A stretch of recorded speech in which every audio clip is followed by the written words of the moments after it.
Welcome to The Terrible Take, a daily segment telling Steeler Nation what's on our minds. I'm Melanie Friedlander. As we head into the Week 17 games, the Steelers find themselves relying on help to sneak into the postseason. It's not the first time. Just a year ago, things weren't that different. With 2 games left against the Browns and the Ravens, the Steelers needed to win out. They also needed the Jaguars, who were 2-13 at the time, to upset the Colts in the final week. And they needed either the Chargers or the Raiders to win their Week 17 matchup.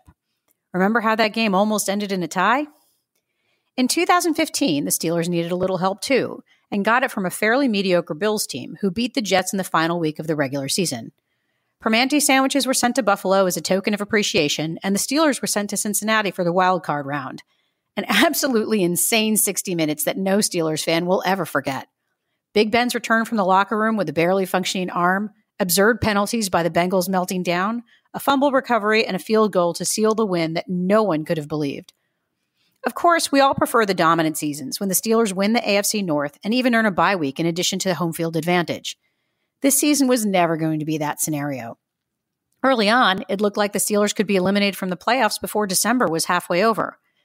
But this was a team that never considered tanking for a higher draft pick, not even for a moment. I don't doubt that every player that gets a helmet to face the Ravens on Sunday night will be playing to win, even if they are mathematically eliminated from the postseason by the time they kick off.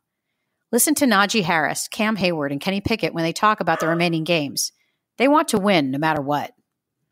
If the Steelers do manage to make the playoffs, their chances of progressing beyond the wild card round aren't much better than last year, when they traveled to Kansas City to face the Chiefs and got blown out.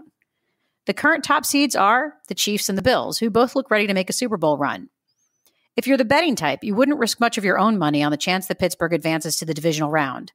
Then again, you never know what might happen. That's why they play the game.